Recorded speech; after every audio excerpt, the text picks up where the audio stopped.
Bueno, buenas tardes, ¿cómo están, estudiantes? Es un placer poder saludarlos y saludarlas. Bueno, mi nombre es Gabriel Arazzuri. Eh, no voy a hacer una presentación porque se supone que ustedes ya han podido de alguna manera este, eh, encontrar esta información en la plataforma. Soy su profesor de filosofía de la ciencia. En este sentido, me parece importante que en este primer encuentro de videoconferencia nosotros podamos, yo voy a organizarlo en dos momentos, ¿no? Eh, primero decirles, primero explicarle más o menos un aspecto general de lo que es todas las primeras clases, poner el foco en lo que es el contexto histórico donde se va a desarrollar esta cuestión del método científico, y de ahí hacer algunos avisos parroquiales, ¿no? Que me parece importante que ustedes sepan con cuestión a la participación, a la entrega de los trabajos y más o menos cómo va a funcionar nuestra comunicación remota a través de esta plataforma. Bueno, como ustedes podrán haber visto en el seguimiento de las clases, la filosofía de la ciencia, si bien forma parte, ¿no? De lo que es la filosofía en su conjunto, no voy a volver tanto sobre lo que es la filosofía, pero para que podamos tener un panorama general, la filosofía como conocimiento se va a ir conformando ya en la antigua, por ejemplo, Tales de Mileto va a ser considerado como uno de los primeros filósofos, pero la definición de filosofía propiamente dicha es una definición que se va a consolidar ya con los filósofos presocráticos. ¿Por qué digo esto? Porque la filosofía antigua, ¿no?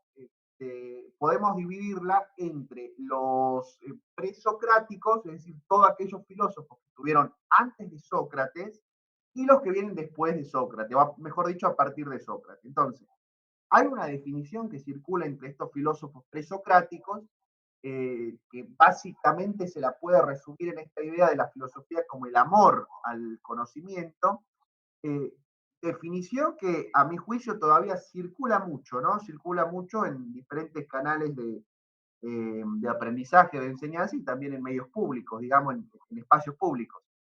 Sin embargo, es una definición un poco ambigua y una definición, si se le quiere llamar, un poco laxa, ¿no? Porque la filosofía en sí es algo más que el mero amor, porque yo puedo tener amor, o sea, amor a mi vida, amor a mi trabajo, a mi profesión, a mi pareja, a mi perro, a mi gato, a mi hogar, etcétera, etcétera, pero la filosofía no se resume en solamente el amor, ¿no? Por así decirlo, no me voy a meter en el debate del amor, pero es algo más que amar el saber en sí mismo. Entonces, Sócrates, ya después de Sócrates, algunos filósofos como el propio Sócrates o como Aristóteles sobre todo, van a entender que la filosofía va a constituir el conocimiento, un conocimiento del ente, y ahí quiero explicar un poco estos conceptos que aparecen en las primeras clases, ¿no? Que tal vez por allí le puede resultar un poco complejo. Hay dos conceptos centrales que manejamos en filosofía, ente y ser, ¿sí? Entiéndase ente, y voy a trabajar a partir de los planteos de Adolfo Carpio, entiéndase ente como todo aquello que es, ¿ok? Entonces puede ser un cerro, un cerro, una mesa, la computadora, el celular, un animal, una persona también, todo aquello que es, ¿sí? El ser lo vamos a entender como todo aquello que hace que el ente sea. Esto que puede parecer un juego de palabras es lo siguiente. El ser se constituye en la esencia del ente. ¿Bien? Entonces, ser y ente van de la mano. ¿Y por qué me parece importante introducir en esto? Porque con Aristóteles, sobre todo con Aristóteles, la filosofía pasa a constituirse en el conocimiento del ente, en tanto ente es ante la totalidad. ¿Sí? Fíjense ustedes que a partir de esta definición aristotélica, filosofía abarcaría todo. De ahí que hasta el día de hoy se haya hasta el día de hoy digamos, se haya consolidado la idea de que entender la filosofía como la madre de toda la ciencia, porque la filosofía abarca todos los conocimientos. ¿Ok? Entonces, Aristóteles define la filosofía como, y lo cito a partir de Adolfo Carpio, filosofía como aquel conocimiento que estudia al ente, en tanto ente es, con todas las características y la propiedad del ente, en la totalidad. Y entiéndase totalidad ante el universo, ¿no? Hay tres fundamentos del origen de la filosofía. Asombro, asombro. El ente se asombra, el individuo se asombra de encontrarse, de su existencia ante una totalidad infinita que es el universo. Entonces, una persona que es finita, que se muere, se asombra de su existencia, de encontrarse ante una totalidad que es infinita. Y ahí está el primer fundamento de la filosofía, el asombro. ¿Sí? Dos, la duda. Esta es una materia que ustedes se habrán preguntado desde el principio de las clases, ¿no? ¿Por qué tengo que ver filosofía? Y yo siempre respondo a los chicos, tanto presencial y bueno, ahora tengo la posibilidad de estar en la parte virtual, de que la filosofía propiamente, la filosofía y la ciencia está por dos razones. Una, porque ustedes tienen que dudar del conocimiento, ¿no? O sea, ustedes se están formando para ser informáticos, y la informática es una ciencia. Entonces, como ciencia, como campo, ¿no? Que tiene su propia metodología, sus propios debates epistemológicos, su propia historia de formación, también implica reflexionar críticamente de cómo se constituyó ese campo como ciencia, ¿no? Eso por un lado. Entonces, la filosofía y la ciencia nos va a aportar estas herramientas para poder tener un posicionamiento crítico en relación a la disciplina en la cual yo elegí formarme. En este caso, la informática, ¿no? Pero esto va más allá de una cuestión meramente de la profesión o de la cuestión informática, ¿no?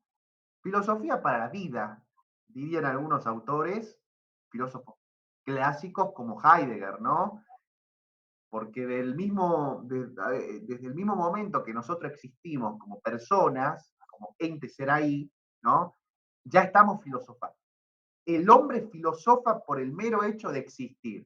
Entonces, ¿no? Justifico para que tengan una reflexión, un posicionamiento crítico en relación a su ciencia, que en este caso es la informática. Dos, tiene que ver con esto que hablaba. O sea,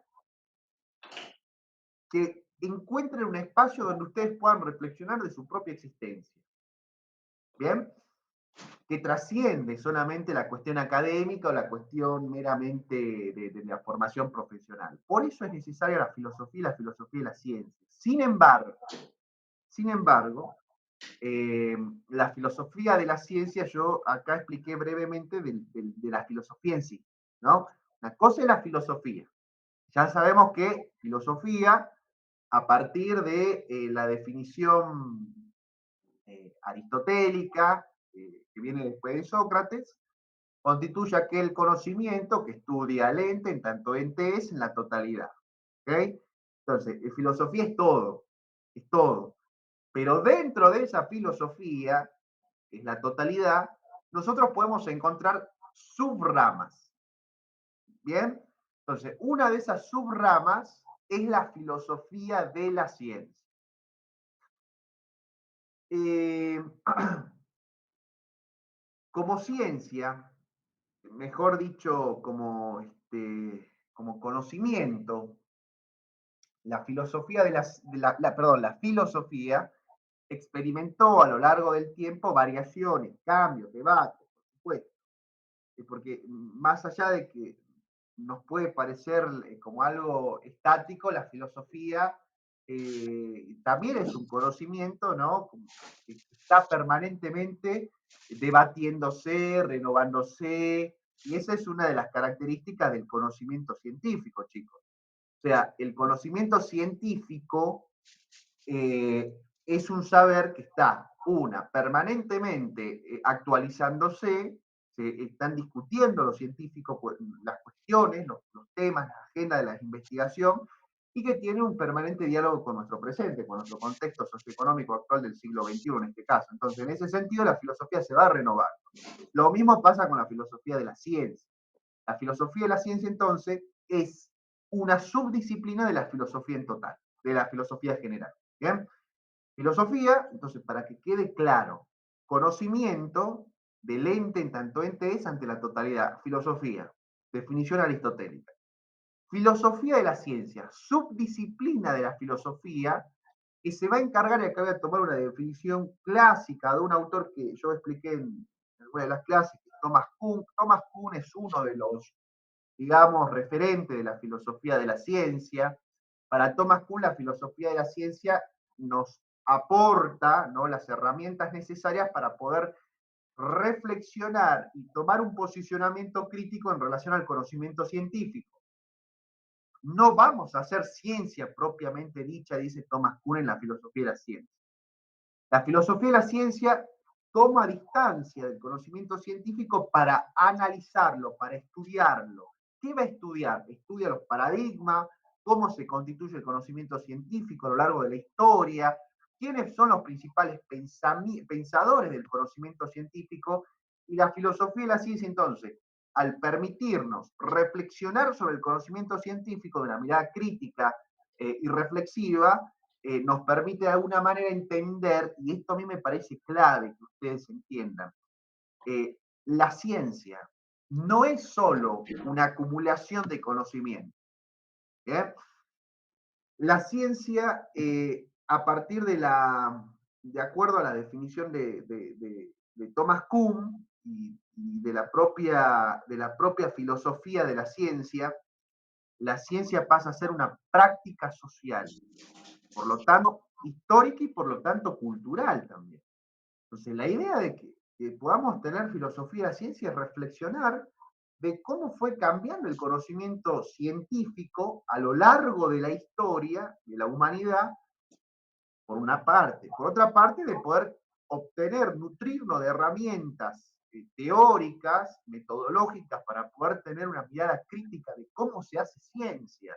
Y en última instancia, de poder definir la ciencia, el conocimiento científico, no solo como una acumulación de saberes lineal y arbitrariamente constituidos, sino aparte como saberes, perdón, sino como una práctica social, ¿no? Como práctica social.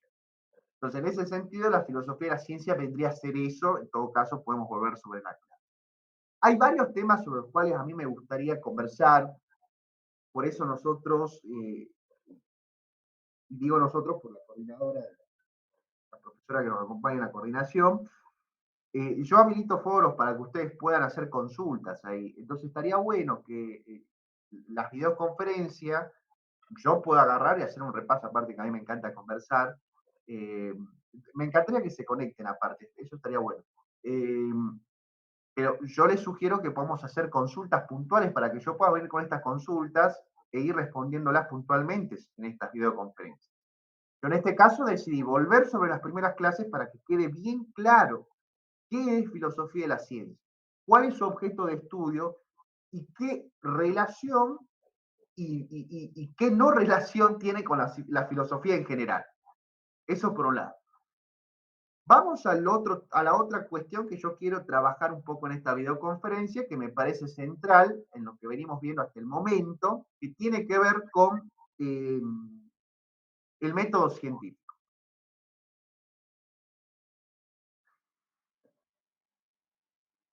Siempre hubo ciencia, ¿no? Ya en la historia, sabemos que la historia está, convencionalmente los historiadores, las historiadoras han parcelado, han dividido la historia de la humanidad en diferentes etapas. Tenemos la edad antigua, la edad media, la edad moderna, la edad contemporánea. Son convenciones historiográficas para poder tener un mejor panorama de la historia, o sea, poder analizar mejor la historia. Desde la edad antigua que va de la aparición de las primeras ciudades-estado, ya por el año 2500 a.C., con Sumer Akkad, imagínense ustedes las primeras civilizaciones, hasta la caída de Roma de Occidente en el año 476 de nuestra era. Entonces, en ese sentido, Edad Antigua es mucho tiempo también. Ya cada una de estas civilizaciones, de Europa Occidental, de Asia, de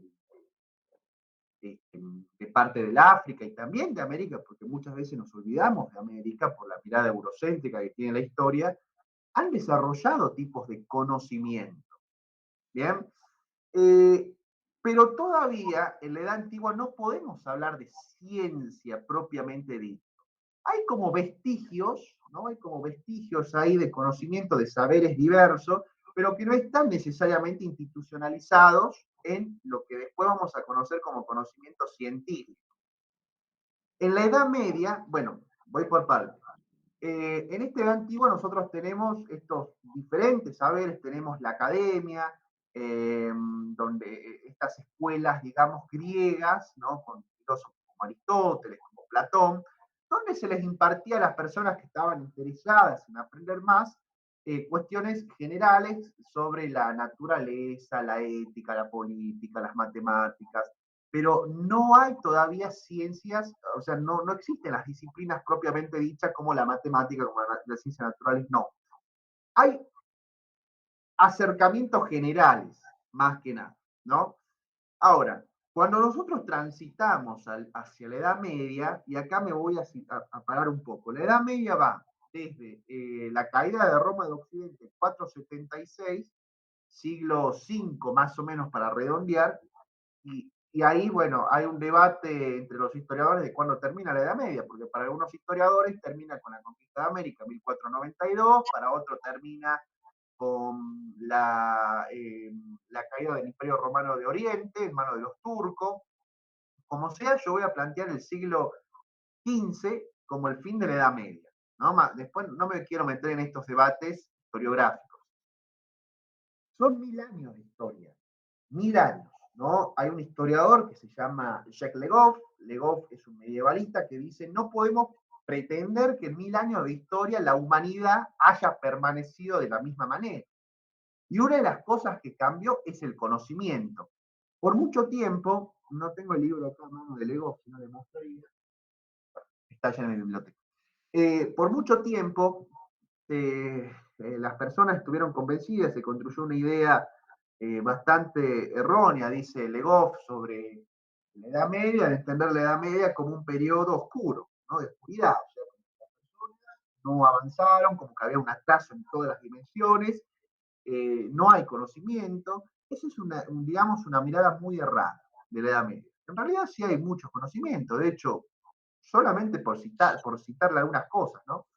Eh, la universidad es una invención de la Edad Media, ¿sí? La universidad, por ejemplo. ¿Y qué lugar donde se produce conocimiento más importante que la universidad? Entonces, en la Edad Media sí se produce conocimiento. Hay un movimiento filosófico, intelectual, característico de la Edad Media que va a ser conocido como la ecolástica. La ecolástica. Algunos de sus principales referentes es San Agustín, Agustín de Hipona y Tomás de Aquino. Son dos referentes del pensamiento medieval. Pero la escolástica va a sentar bases de conocimiento, ¿no? Muchas de estas personas son teólogos. Lo que sí es cierto es que en la Edad Media hay algo característico del medioevo, tiene que ver con esto de que Dios, la religión, y estoy hablando de Europa Occidental, ¿no? Particularmente para que se entienda, es el centro de todas las cosas, entonces las explicaciones, incluso científicas, van a estar girando siempre en torno a Dios. ¿Bien? O sea, por ejemplo, San Agustín busca poner el conocimiento, el saber, al servicio de explicar la existencia de Dios. Ahora, el gran cambio, y acá voy a donde quiero puntualizar un poco, de cuándo podemos ya comenzar a hablar de conocimiento propiamente dicho científico. ¿Cuándo? ¿No? Yo creo que podemos empezar a hablar de conocimiento científico y de ciencia a partir del siglo XV, ya en ese periodo de tránsito del medioevo a la modernidad. Por eso yo acá, en estas diapositivas que quiero presentarles rápidamente, puse transformaciones en el pensamiento, una breve revisión historiográfica sobre el Renacimiento y el humanismo. hay dos acontecimientos claves, ¿no? En este periodo.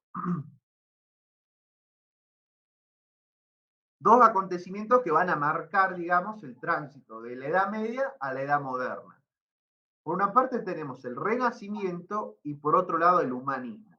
Ambos movimientos filosóficos, culturales y sociales van a influir para el surgimiento de la ciencia propiamente dicho. O sea, ya a partir de acá sí podemos hablar de conocimiento científico. Insisto, no es que antes no haya ciencia, hay ciencia, pero los que hacen ciencia no se autoperciben como científicos, no dicen yo estoy haciendo ciencia. Hay vestigios de lo que después va a ser las matemáticas, de lo que después va a ser las ciencias sociales, de lo que después va a ser la geometría, pero no hay disciplinas propiamente formadas. Las disciplinas y el conocimiento científico en sí se va a conformar a partir de la modernidad de Europa Occidental. Entonces, veamos un poco de esto, rápido. Eh, ¿Cuándo surge la idea, ¿no? De la idea del renacimiento?